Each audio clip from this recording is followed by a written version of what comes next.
Okay, welcome everyone to the C plus V Talk, Community Talk in partnership with Heritage Months for AAPIDA Dialogue. My name is Linnea Butler. I'm one of the C plus V fellows. So before we begin, I want to take a moment in the spirit of healing and peace to acknowledge and honor the indigenous peoples of the land upon which University of Denver stands, the Arapaho, Cheyenne, and Ute tribes, to acknowledge that the land where the University of Denver now sits is the ancestral homeland of the Cheyenne and Arapaho tribes, whose loss we both recognize and mourn. Like the history of so many institutions in the American West, ours is complex and sometimes painful. In the recognition of this fact, and to underscore our commitment to inclusion and equity, we commit to listen to and affirm these stories of all in our community. We are so excited to have you all join us for another celebration. C plus V has had the opportunity for the past few months to partner with Heritage Months as we honor the diverse identities and histories of the DU community. Part of this work has included dialogue, and I am honored to introduce our moderator today, Megan Montalibano. I'm so sorry. I am so sorry because we really talked about this.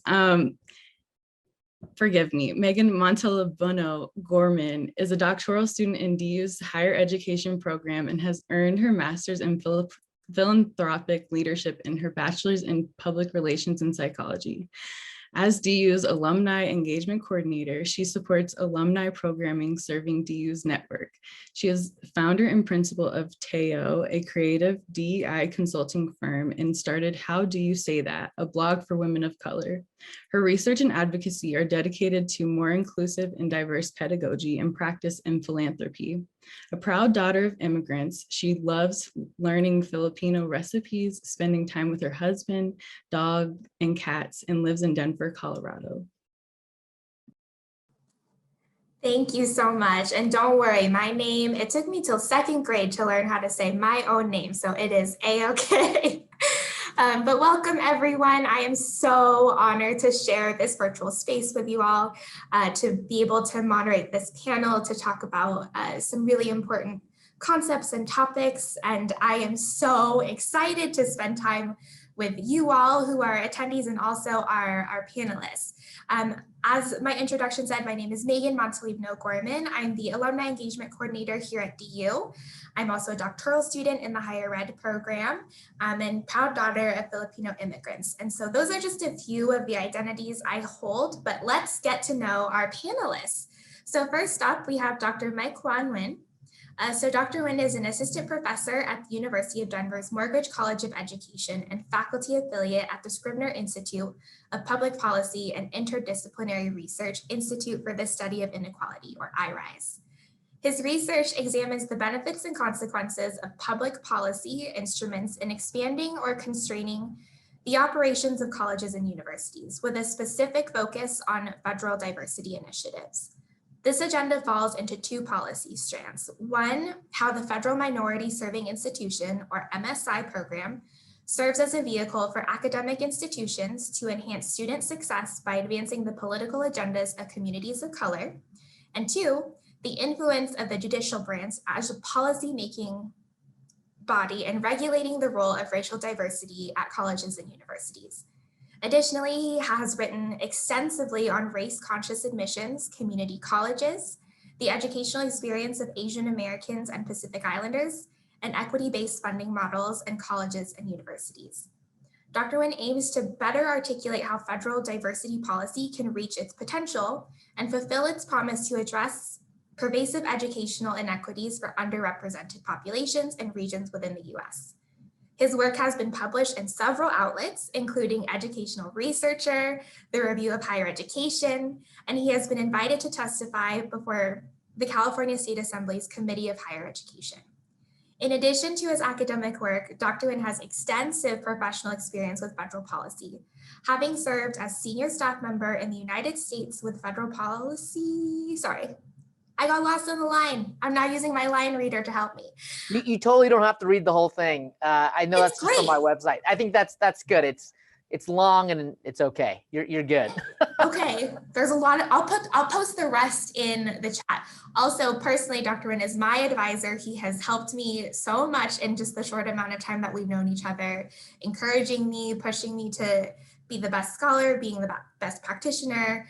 And we both have a shared love of Star Wars. So Dr. Nguyen, thank you so much for joining us today. Did you want to add anything to that?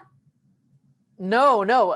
Thanks so much for, you totally didn't have to read the whole thing. It's on my faculty page if anybody cares. Thanks.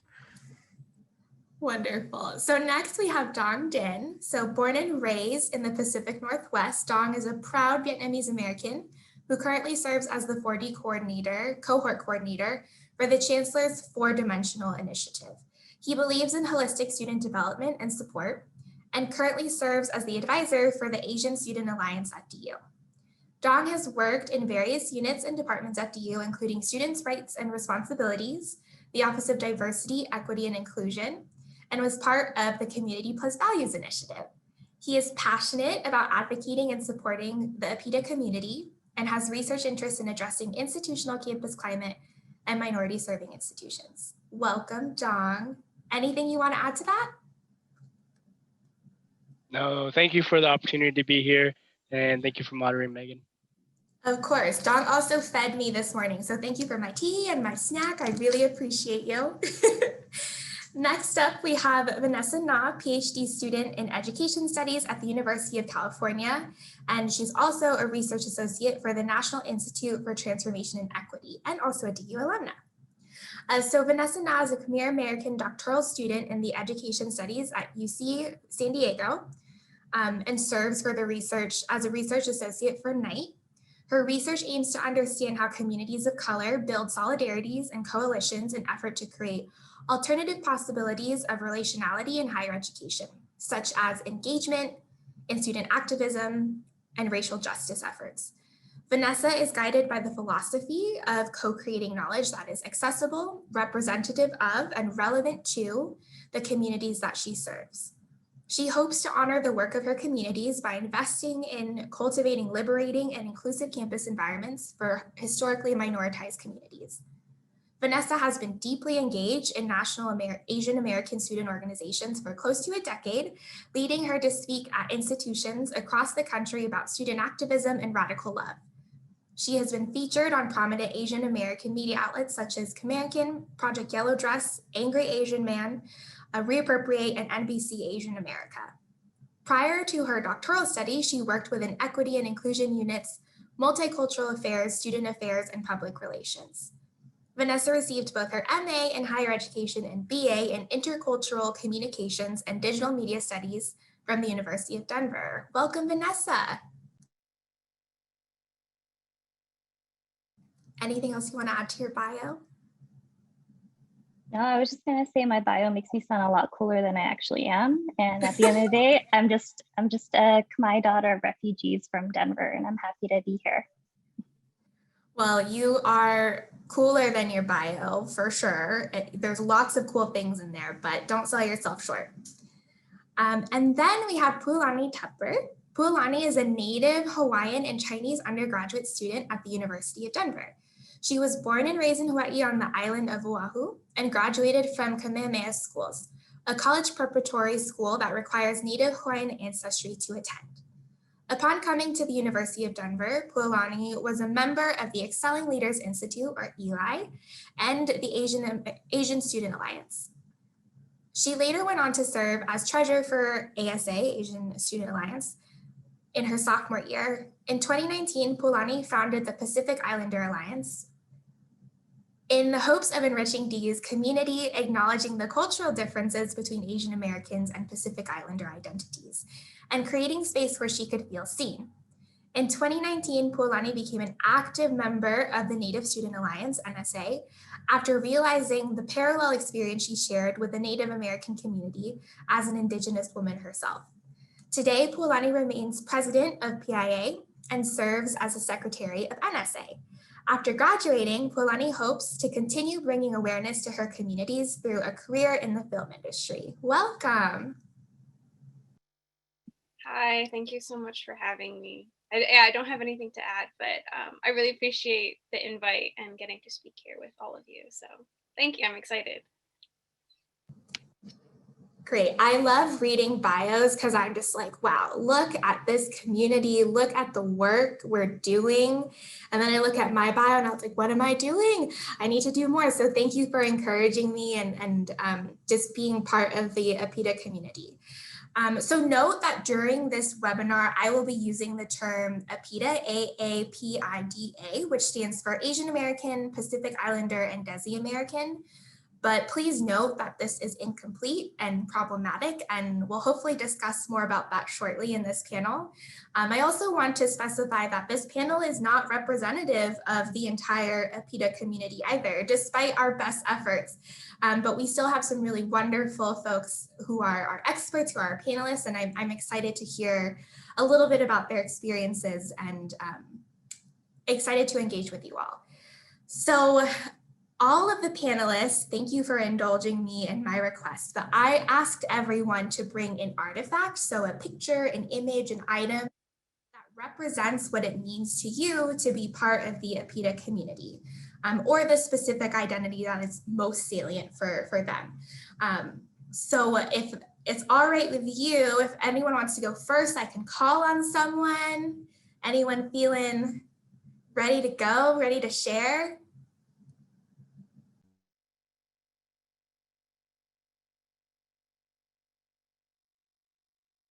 I'm going to call on Dong. Would you mind sharing with us first? Thank you. Yeah, welcome everybody. I'm super excited to be here. So for my artifact, I brought my graduation photo for my master's. I graduated from DU in 2019. So this picture represents legacy as well as a fight for the American dream, right? So when my parents came over as refugees from Vietnam, they had to really fight structures and systems that weren't made for them, and they continue to still fight for structures and systems that are not still made for them, right? They still live in poverty. I make quite a bit more than them, right? So this idea of this flawed American dream that they continue to strive is still on their shoulders.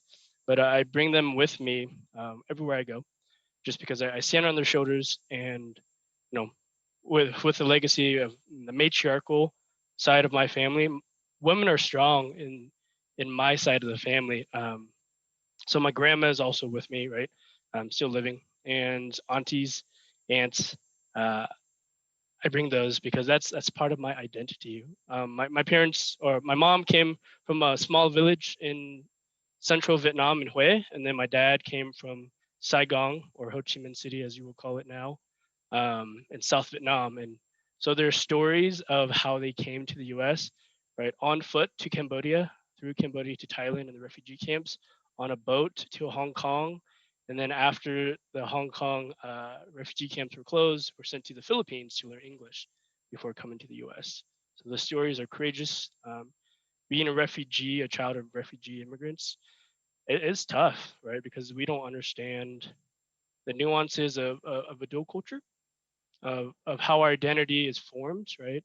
The explicit demands of this white culture, which is the American identity, and then the internal demands from the family of keeping the legacy, language, culture alive with them. So it brings me much pride to bring them along with me. And yes, send that back over to you, Megan. Thank you so much for sharing that, Dong.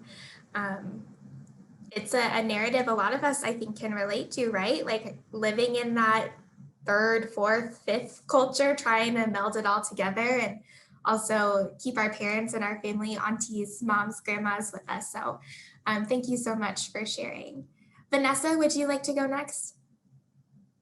Yeah, absolutely. Thank you. I really appreciate you kind of setting the stage for us, Dawn, because I think it helps me to reflect on my identity as a daughter of Khmer refugees too. Similarly, I didn't bring a picture, but I have a virtual background, so this is going to be tough. I'm going to turn off my virtual background for a second. But as I am turning that off, this is a book that my family put together that kind of details our journey from Cambodia all the way here to Colorado. And it has pictures and things like that.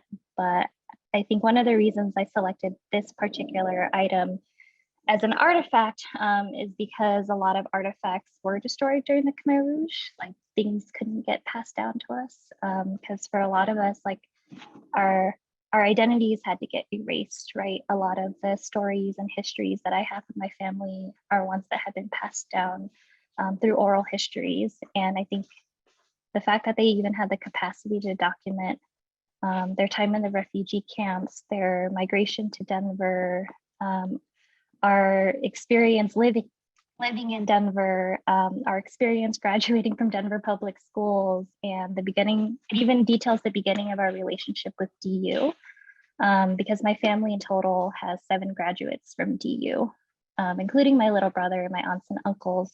And I do have to attribute a lot of this to the Volunteers and Partnership Program at DU, because they really worked with us when we were in Denver public schools to get us to think about college. So shout out to EIP.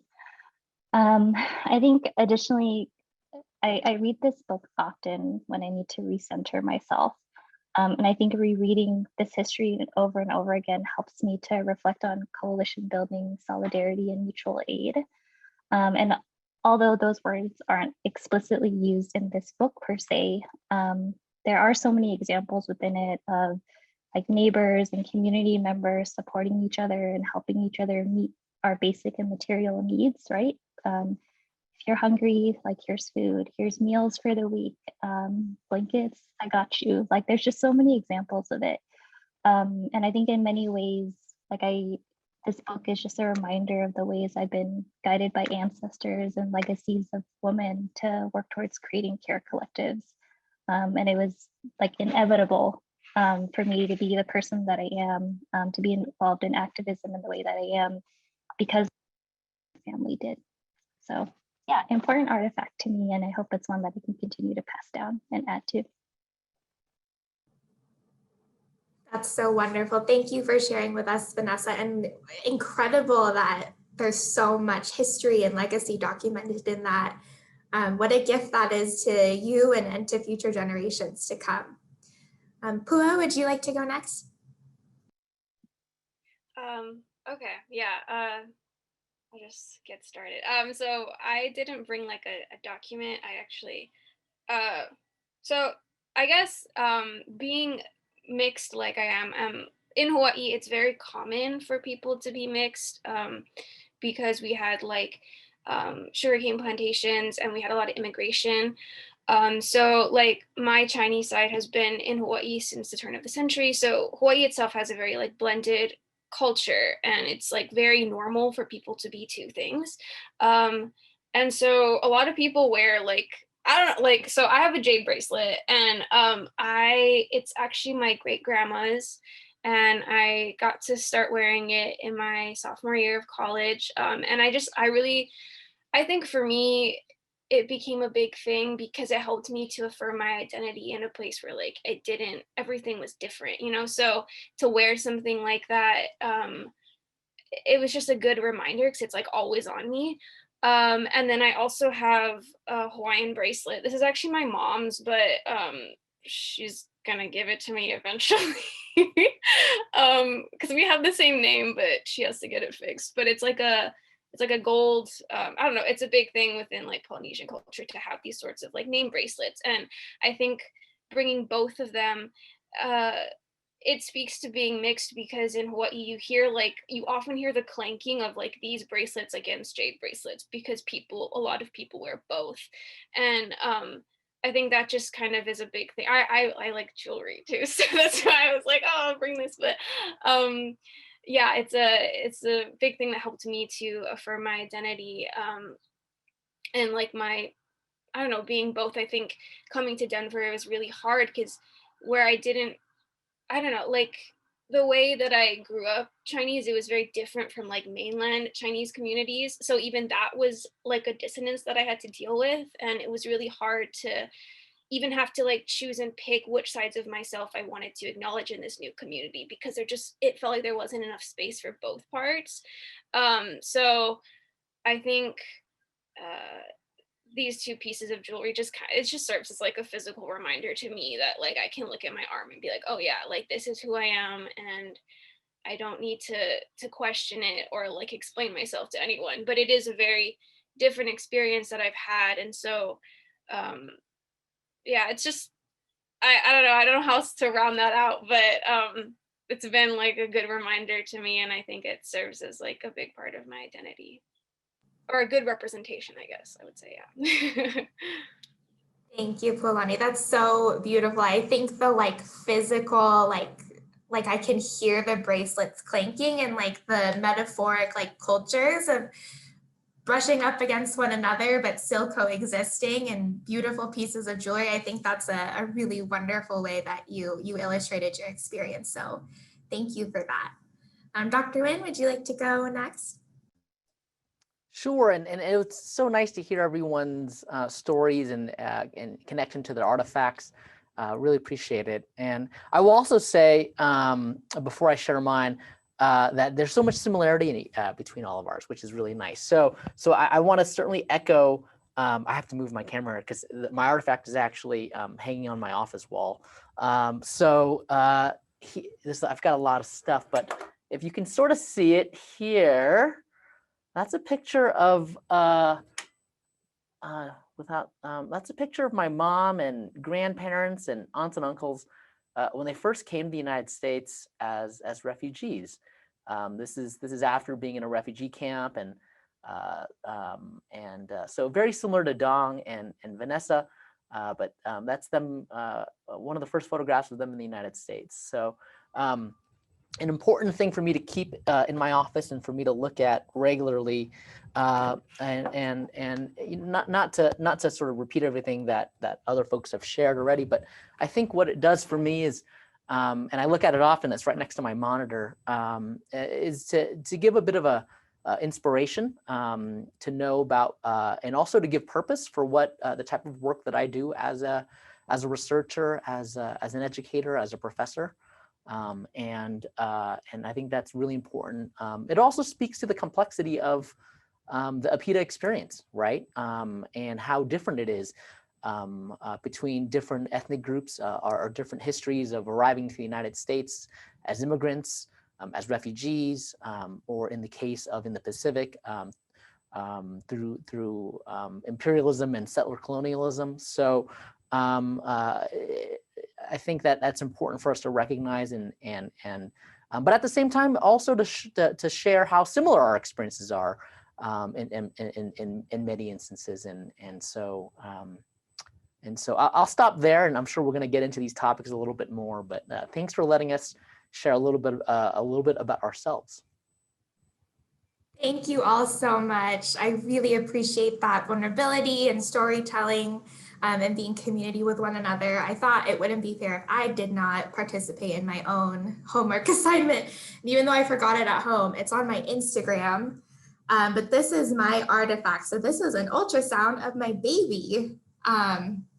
So I'm pregnant. It's our first baby, and I'll probably cry because I keep crying about I was listening to Lauryn Hill on the way to work today, and I was like bawling my eyes out for no reason. But I think very similar to a lot of your stories, this baby is centering like generations of dreams and hopes, and the hard work of my parents and my hard work, and just like the possibility that this like new identity is going to form. Look at me, I'm crying. Oh my gosh. But I just think about like everything it took to get to this part of life, and like how wild, like my ancestors are probably looking down on me, and they're like, you live in Denver, you have a good job, you have a good partner, a happy life. And I think about just like sacrifices that people have made to get to this point. So yeah, that's my artifact. It's new, and I'm still learning how to fit this in new identity wise. But it's really lovely and beautiful that it's a continuation, right, of all of this work and legacy that this baby is now a part of. So thank you all for letting me cry a little bit. I knew it was going to happen. But we'll get into our next question. So there is a lot of dialogue about how we talk or label AAPIDA, AAPI, AA, and NHOP communities. There's lots of acronyms, and the various ways that we describe this community commonly use these acronyms.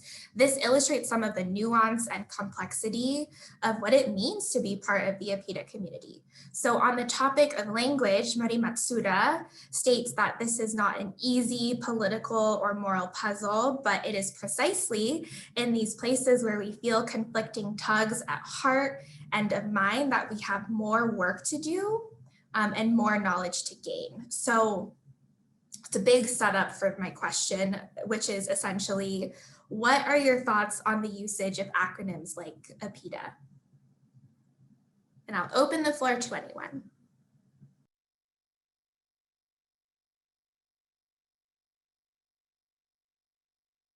Is it okay if I go out? Okay. Yes. I think, of course, I like speaking to all of you who are like in higher ed, and like I'm over here as an undergrad with like, it's just my experience, but I personally don't like the acronyms, and that was a big reason why I made PIA, because usually when like Hawaii people go to college, they join ASA, like they join some form of like Asian American Pacific Islander, like a student org like that. And so I did that, but I didn't, and it's not to blame anyone, but it just didn't fit for me particularly. I think my experience being Chinese was so different, and then no one understood like my native Hawaiian side. And that was at a point too where, I mean, I think living in America as a minority, it takes a lifetime to figure out your own identity and to figure out how you relate to it, what it means to you, like how you can carry that on in a society where it's like not necessarily made for you and your identity. And so this is at a point where I didn't fully understand being Hawaiian either. And I can't even say that I do now, but that was a thing that I really wanted to explore. And I felt like I couldn't do that within ASA because no one understood what I was talking about. And so I think, I feel like oftentimes like AAPIDA, these sorts of terms are like made for the sake of convenience of like everyone else. And I disagree with that, because I feel like it's much more productive to just have conversations as we are now, because there are so many things that we do like connect on, but that kind of gets lost in translation when you put a label on it. And so, yeah, I don't like that generalization and grouping everything together, because there's so much culture within each of these terms. So, yeah.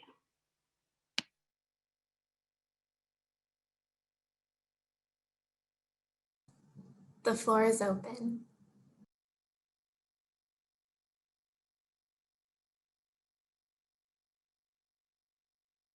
I really appreciate you sharing, Pulani, and I think that everything you shared is really important for us to center and recognize the limitations of using acronyms, right? I think having tensions with the acronym or which acronyms you're using is so important, because I think if those tensions exist, it means that we're being really intentional about our relationships to the narratives that we're centering. At UCSD, we use another acronym, AAPIDA, Asian Pacific Islander, Middle Eastern Desi American. And the reason I share that is because this office is celebrating its 5-year anniversary this summer. But the office came to be, and this acronym came to be because of student activism. So AAPIDA students came together and they were like, okay, we don't want to use AAPI, we don't want to use AAPIDA, we don't want to use these other acronyms. We want to use Asian Pacific Islander, Middle Eastern Desi American. And I think that's important to share, because I think this history of students coming together and talking about this reminds us that these acronyms are intended to be coalitional terms. And I think more often than not, they're operationalized as racial terms, right? But I think there's a lot more nuance and a lot more context than just a racial grouping, right? It reminds me too of how Asian American is coined as a political identity, and that sometimes gets lost. I think that there is a lot of danger in using acronyms because it can be convenient, right? Like, let's use AAPIDA, even though there are no PI folks here, even though there are no Desi folks here, even though there are no many of these folks here, right? And sometimes I feel conflicted with the acronym in referencing Asian Americans because it doesn't often mean Southeast Asian Americans either. But I don't have an answer, but I think my stance is that the tension is good and the tension is important, and the tension isn't something we should stray away from. I think it's something we need to constantly interrogate and challenge and think about. Who is here? How are we talking about them? What are we actually doing to center and include and prioritize the experiences and narratives? Yeah, I would agree with Pua and Vanessa on this, where there's great, how would I say it? Great pride in coining the term as a collective, and with community and coalition building across the different 40+ ethnicities that comes with the term, right? But there are some nuances and limitations, as Vanessa has talked about, where creating this collective and community sometimes masks ethnicities and communities who need support, right, in programs, right? So as we understand, the model minority myth comes into play quite often when talking about AAPIDA folks on campus, right? It perpetuates that students, faculty, staff are high achieving and don't need support, where if we disaggregate the data based on community like Southeast Asians, we find that the attainment rate for a graduate degree is not very high, right? And poverty levels within these communities are low continuously, as well as when we group, AAPIDA together, we combine the narratives that Asian Americans and Native Hawaiians and Pacific Islanders are the same, right? And those are totally different communities that we need to separate out because, right, one, collectively, right, Native Hawaiians and Pacific Islanders are fighting for indigeneity within their identity here in the US, right? So it's a different story, it's a different process, right? And while I love the collective experiences and coalition building with the terms like AAPIDA, AAPIMETA, right? We have to understand that 40+ ethnicities make up this political term, and that we have to be mindful of how we utilize our programs and services to not make assumptions based on data, based on aggregated data, to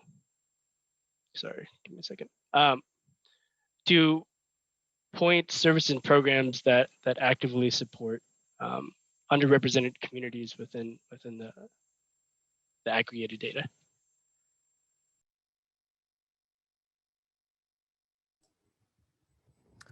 Thanks so much. I love this question, and I love all the responses so far, and the thinking about all these acronyms and the complexity of it all. So such a good question, such good, fascinating responses. I will share, and Vanessa, I mean, all of you all recognize this, in that these terms in the sort of historical aspect of at least one of the first terms, Asian American, is, as Vanessa pointed out, Don pointed out, that it's a political term, right? It was created to advance a social and political agenda and create political power for groups that were racialized in similar fashions, right? Certainly, and in that sort of racialization by external entities, not really considering the complexity and diversity and beauty of our collective, as Dong mentioned, some. I've heard 40, I've heard 50. There's over 300+ different potential languages that are spoken. Just the complexity of our communities, and so I recognize that and also the fact that state-based definitions of race and ethnicity have changed over time, right? If you look at the United States Census, those categories representing our communities have evolved over time as we hopefully strive to be more thoughtful and more inclusive about racial and ethnic categories. And so I think inherently understanding that these acronyms have a political power attached to it that we do use for advocacy efforts, for political efforts, I think is critically important given the way we're racialized and in many cases the similarities that we experience. Now, on the other hand, as everyone also mentioned, we're a diverse community, and that also needs to be represented. The heterogeneity of the community needs to also be represented. And so I don't often look at it as a struggle between one or the other. To me, that's a false choice that is probably baked in white supremacy. And so I choose that we do both at the same time. And I think that's the best way to showcase the as I said earlier, the complexity, beauty of our communities, but also at the same time to bring ourselves together and flex our political muscle and advocacy muscles to advance social issues that are important to us and for other BIPOC communities. So I love that the tension exists because both need to happen at the same time for us to advance efforts for our communities. Yes, absolutely, Dr. Nguyen. Either or thinking is a marker of white supremacy culture. It can be both, and it often is both, as a lot of your answers had illustrated. So just for extra homework for those who are interested, so Asian American was from the Third World Liberation Movement out of San Francisco State University. Code Switch has a really great podcast that talks about it. PBS also has a great 5-part docuseries about Asian Americans. So there's so much to unpack with language and coded language, and there's never a right answer. I don't think. It's just to exist in that tension. That's the work, right? Like that's what we're all trying to do. So thank you all for your thoughtful responses. I really appreciate that. Can I actually add one thing that I failed to bring up? Also, within that sort of complexity, right, and how diverse we are, there are groups that within our population that does not necessarily align politically and share sort of the same political and social agendas, right? And so the problem here and the tension here also is that external representations and racializations can then use that to reflect our broader community. So there are inherent dangers to this, right? And so for it is thus really, and this is the complexity of it all, is for us to be able to represent ourselves in more elaborate and precise ways, and show that you don't have groups sort of claiming this Asian American or AAPI-ness or any of our acronyms and claiming to represent the entire community, which we see, right? We see this in our area of work and higher education with respect to the way affirmative action is being played out in public discourse.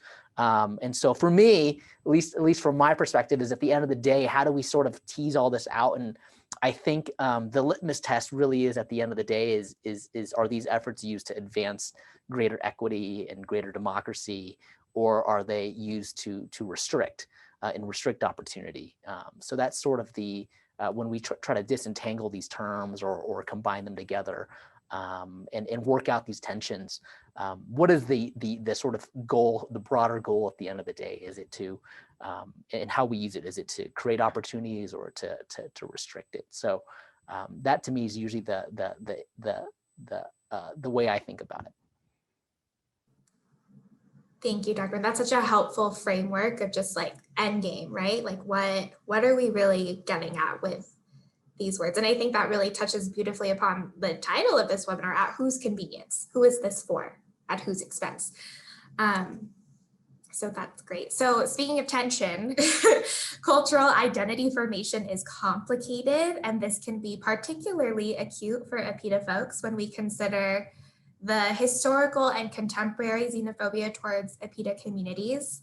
the narrative of proximity to whiteness and the model minority myth, and anti-Blackness within AAPIDA communities. So how has your understanding of your AAPIDA identity changed within the context of being part of DU? And then I have a follow-up, because this is a long question. If it hasn't changed, I would like to know why, if you would like to share. And if that also has been influenced by this greater kind of national narrative of what it means to be AAPIDA in the United States currently.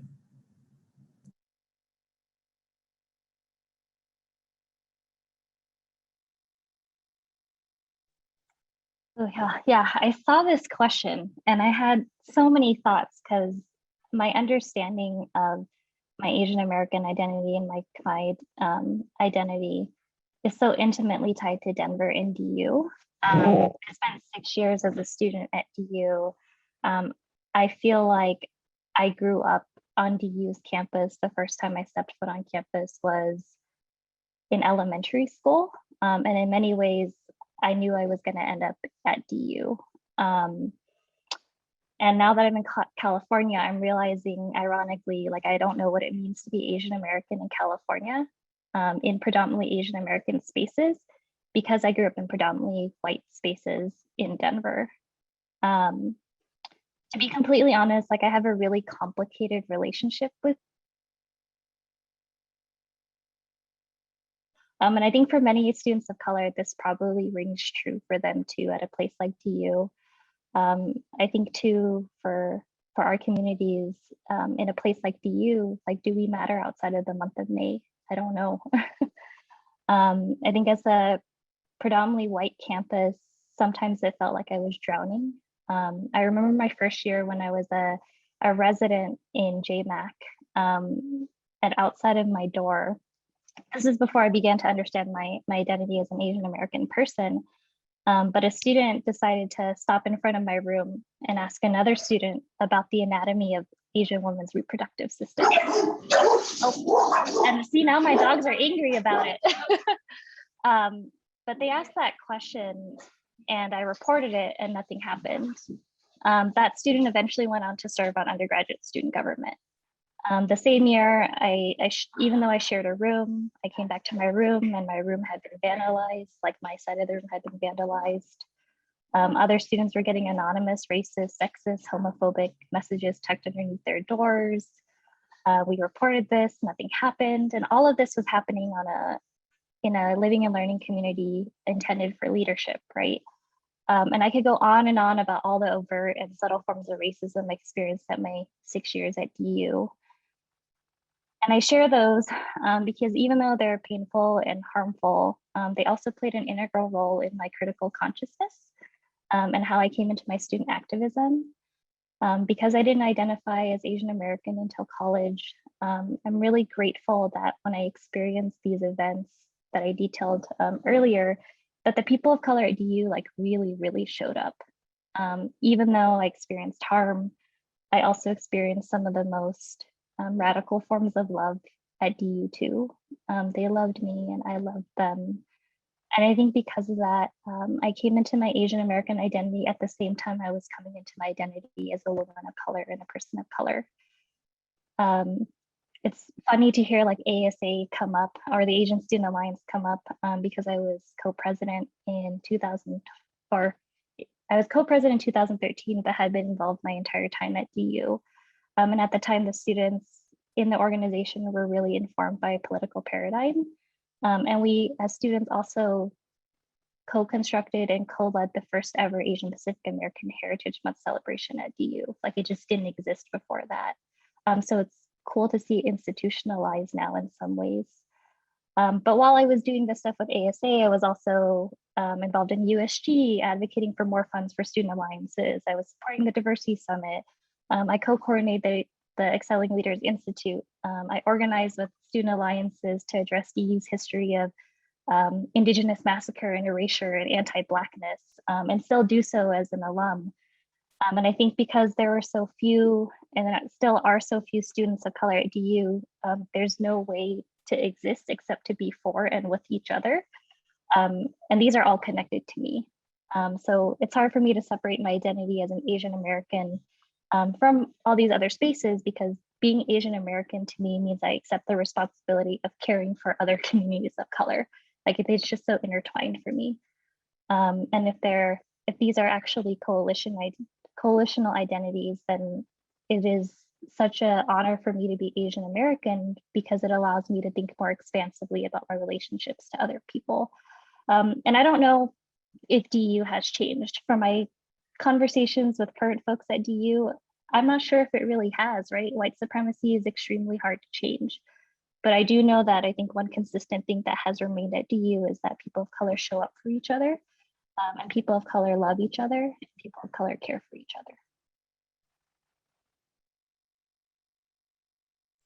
Yeah, to answer this question, it's very complicated. I didn't identify. So I'm from the Pacific Northwest, Seattle, where the Asian population, Asian American population, is quite diverse and quite huge, right? So coming to DU has been quite tough, right? Sometimes you're the only one in classes. I came here for my master's program. Sometimes you're the only Asian American inside these classroom spaces where people are asking you questions, pointed questions of you talking about your community. And sometimes you're like, I don't know, these are my experiences, but I can't represent the whole, right? And now as a doctoral student, my development with advocating for the community didn't come until actually Dr. Nguyen came to the university, because I didn't see myself in research. I didn't see myself in these spaces where I can be critical and advocate for this community, right? So DU is hard, right? And that this cultural identity of being American, Asian American has been interesting, right? You have some family dynamics that pushes you towards this white supremacy model of attainment, monetary attainment. At the same time, you have a dedication to your community, an obligation to support your community, whatever that means, right? So one part is, my willingness, right, and my obligation to serve as an ASA advisor to support our students, because there's not a lot of us. And how can they see themselves in higher education or continue to persist and retain them by the institution if they don't have anyone to support them? So at the same time, understanding how anti-Blackness, perpetuates itself or illuminates itself in the community, while also fighting for right, equity among us all. Right. I think that's a complicated question that we can dive deeper in, but give the space to other folks.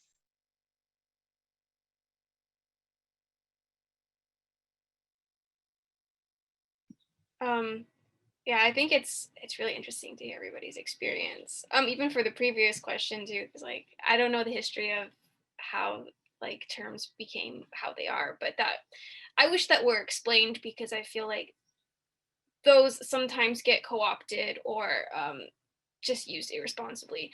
But as for this question, yeah, echoing everybody, DU is very complicated. As a person of color, it's very hard. And like Dong, I came from a place where it's very mixed. I didn't have to think about the duality of being Hawaiian and Chinese, because in Hawaii it's just normal to be, everybody is mixed. I think too, because Native Hawaiians were nearly wiped out. Everyone is just mixed. Like that's just how families are. So I'm also half white, and it's just part of like the experience, I think, of being Hawaiian in today's era. I think coming to DU, it was very difficult because I also was always surrounded by Native Hawaiian people because of the school that I went to. And I didn't have to explain myself. And in a way, though, I took it for granted, because I don't know, I didn't have to think about it as much because it was just always there. So I think coming to DU, it made me super, super aware of how I was different. I also, this is a side thing, but I used to get teased in high school for being half white. And so when I was looking at colleges, I was like, oh, like everybody calls me white in school. So like, let me just go to the Midwest, because like, I think I'll be fine, And I'm also like, I'm very light. And so I thought, oh, okay, like I'm light. I don't know, like maybe this is how I look like to other people at home, that I look like a white person. So I was like, maybe I'll be fine here.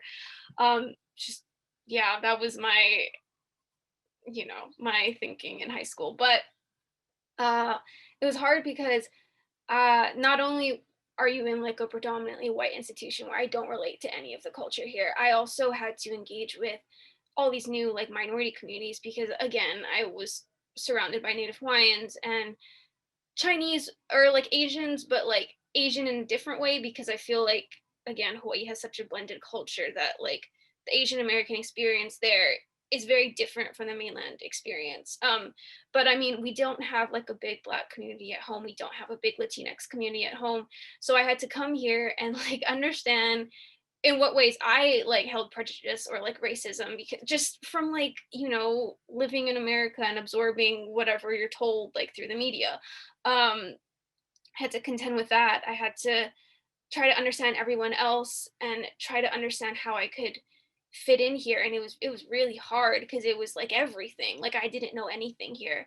And I think on top of that, Dong, I'm so glad that you talked about having yourself present in higher education and like showing your community that you are there, because for me, I was originally a bio major and I dropped it because I couldn't do it, because I think for the science programs, it's a competition, right? And it's all about weeding people out. And the way that people were successful were by having like groups that they could work together with, and a lot of these groups were like white, and I didn't I didn't know how to relate to those groups. I didn't even know how to relate to other minority groups. So it was a very lonely experience. And at the end of the day, I switched my major because I didn't see, I don't know, I couldn't do it in a way. So not to say though that I regret that, because I am very passionate about what I'm doing now. And I think there are a lot of avenues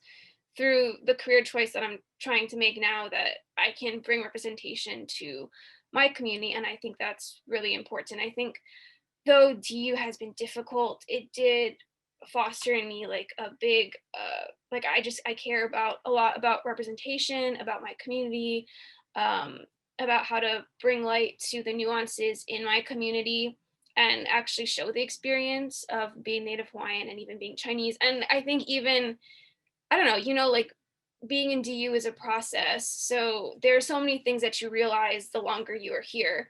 And so I think even bringing light to being mixed, because that is a very complex thing, I think, especially in the US, like any mixed group, it's a lot to contend with that tension, Um, so yeah, it's been a hard process, but also I don't know, I wouldn't necessarily take it back because I do feel stronger for it.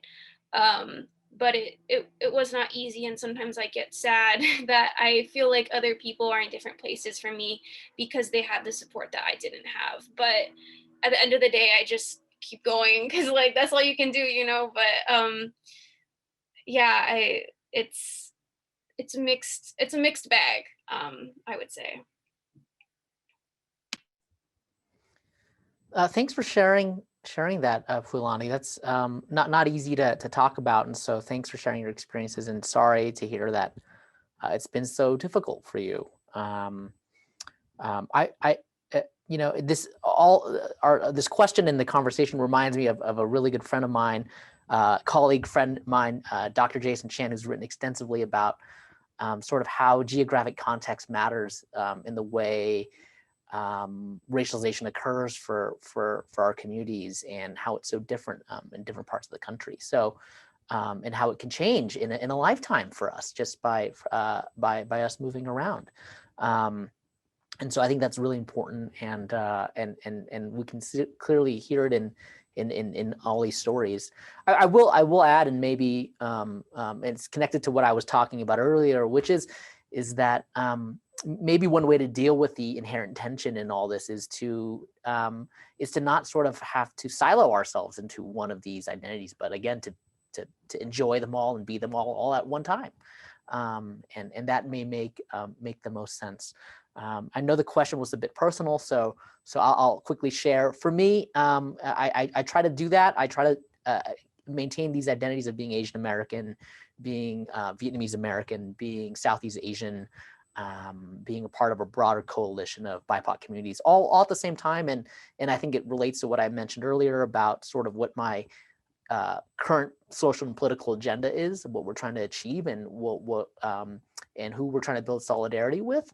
And so so that's when you can pick and choose any one of those, and that make the most sense for you at one given time, while recognizing that it's also happening all at the same time, right? I think my is generally been my approach here at DU.